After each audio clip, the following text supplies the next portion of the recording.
ఉషోదయం ప్రేమించు కాపరి ఉషా కిరణాలు ఉదయకాలపు వాక్య ధ్యానకు మిమ్మల్ని ఆహ్వానిస్తున్నాం. ప్రార్థన. మమ్మల్ని మిక్కిలిగా ప్రేమిస్తున్న పరలోకపు తండ్రి, ఈ ఉదయకాల సమయానికై వందనములు స్తోత్రములు చెల్లించుకుంటున్నాను. నీ కృపను బట్టి ఈ దినము మాకు అనుగ్రహించినావు. ఈ ఉదయకాల సమయంలో నీ వాక్యము మాకు అనుగ్రహించి బలపరచుకొని తండ్రి నీకు సమీపముగా రావడానికి మాకు సహాయం చేయమని యేసు పరిశుద్ధ నామమున అడిగి వేడుకుంటున్నాను పరమ తండ్రి, ఆమేన్. ఈ ఉదయకాలపు వాక్య భాగము దానియేలు గ్రంథము 3వ అధ్యాయము 16వ వచనం నుండి 18వ వచనం వరకు వాక్య భాగమును చదువుకుందాం.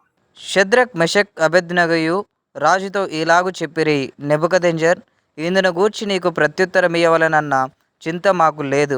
మేము సేవించుచున్న దేవుడు మండుచున్న వేడిమి గల ఈ అగ్నిగుండములో నుండి మమ్మను తప్పించి రక్షించుటకు సమర్థుడు, మరియు నీ వశమున పడకుండా ఆయన మమ్మను రక్షించును. ఒకవేళ ఆయన రక్షింపకపోయినను రాజా, నీ దేవతలను మేము పూజింపమనియు నీవు నిలవబెట్టించిన బంగారు ప్రతిమకు నమస్కరింపమనియు తెలుసుకొనుము. మనము చదివిన వాక్య భాగంలో ముగ్గురు యవనస్తులు రాజు ఆజ్ఞను అతిక్రమించి, అనగా రాజు మాటకు లోబడకుండగా ఆయనకు ఇచ్చిన ఉత్తరమును చూస్తూ ఉన్నాం.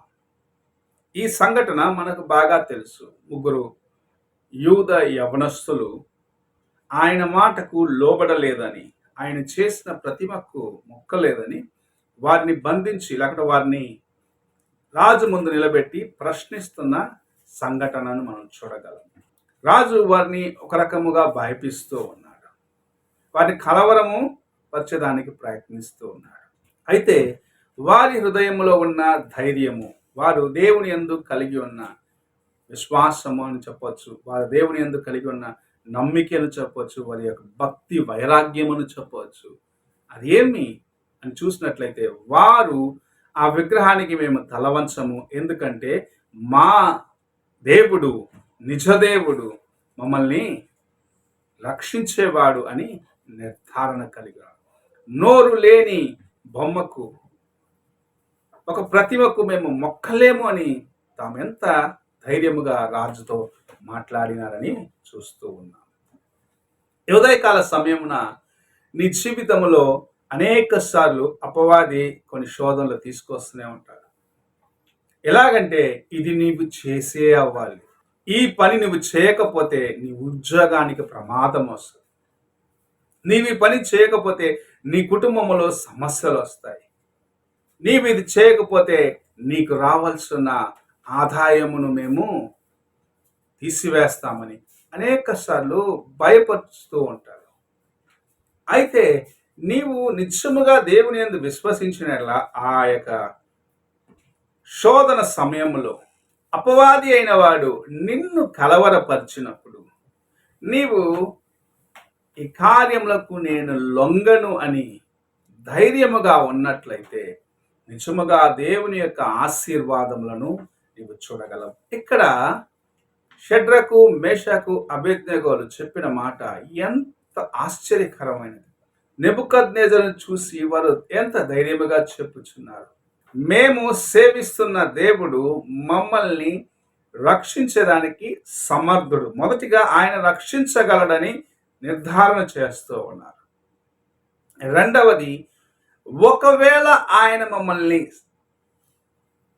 రక్షించకపోయినను మేము నీవు చేసిన ప్రతిమకు మొక్కము. రెండవది, వారి యొక్క నిర్ణయము ఎలాంటిదో అని రాజుకు తేటపరుస్తున్నారు. ఏమి చేసినను నీ విగ్రహాన్ని, నువ్వు చేసిన విగ్రహాన్ని మేము నమస్కరించము.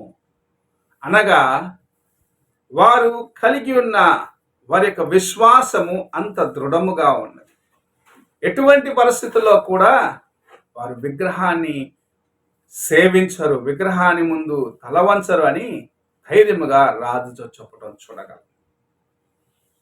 ఈ ఉదయకాలంలో ఇలాంటి విశ్వాసము కలిగిన వారిగా, ఇలాంటి ధైర్యము కలిగిన వారిగా నీవు నేను జీవించినట్లయితే మనకు అపవాది తీసుకొస్తున్న శోధనలను దాటి ముందుకు వెళ్ళి జయమును చూడగలం. ఆ రాజుకు బాగా తెలుసు. ఇంతకు ముందే ఒక సమస్య వచ్చినప్పుడు దానియేలు తన యొక్క స్నేహితులు ప్రార్థించి ప్రభు దగ్గర నుండి పరిష్కారం తీసుకొచ్చి, లేకుంటే ఆయన యొక్క కళకు భావమును చెప్పటం ఎరిగి ఉన్నాడు. దానియేలు దేవుడే గొప్పవాడు అని చెప్పి దానియేలు తన స్నేహితులను వారు చేయించిన కార్యంలో వారిని హెచ్చించి వారి దేవుడే నిజ దేవుడని తన నోటితో ఒప్పుకున్న నెబుకద్నెజరు ఇప్పుడు తన యొక్క హృదయము బండబారినదిగా దేవుని యొక్క బిడ్డలను శోధించేదానికి ప్రయత్నిస్తున్నాడు.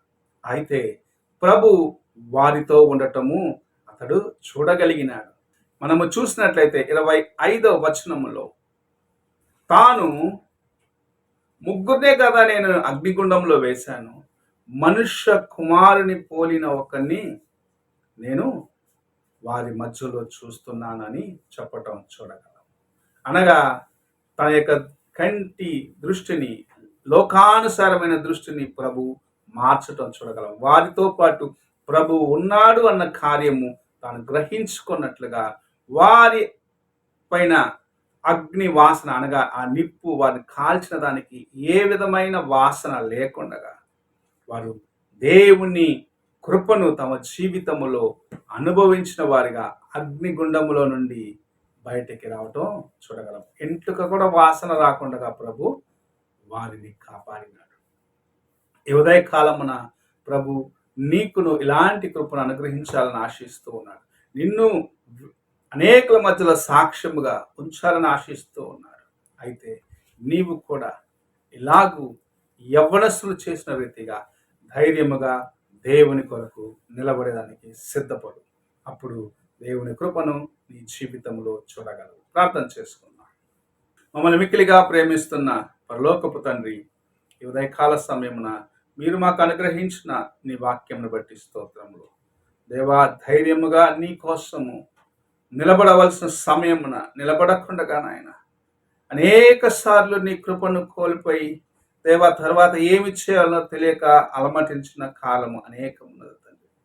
ఈ ఉదయకాలమున దేవా నేను దేవా నీకు ముందుగా ప్రతి దినము నిలబడేవారిగా, నిన్ను మోసుకొని వెళ్ళి అనేకులకు చూపించేవారిగా, శోధన వచ్చినప్పుడు స్థిరముగా నిలబడేవారిగా మమ్మల్ని చేయమని షడ్రకు, మెషకు, అబేద్నెగో అలనాడు నాయన మీకోసము సాక్షులుగా నిలబడ్డట్లు మేము ఈ దినములో నాయన శోధన సమయంలో మా చుట్టూన్న వారు, మా పొరుగు వారు మమ్మల్ని శోధించిన సమయంలో, మా ఉద్యోగంలో మమ్మల్ని శోధించిన సమయంలో నీ కోసము నమ్మకముగా జీవించి ఈ సాక్షులుగా నిలబడే కృపను దయచేయమని యేసు పరిశుద్ధ నామమున అడిగి వేడుకుంటున్నాను పరమ తండ్రి. ఆమేన్. తండ్రి అయిన దేవుని ప్రేమ, కుమారుడైన క్రీస్తు కృప, ఆదరణకర్తైన పరిశుద్ధాత్మక సహవాసము ఎప్పుడును ఎల్లప్పుడూ తోడై ఉండి సదాకాలము నడిపించునుగాక. ఆమేన్.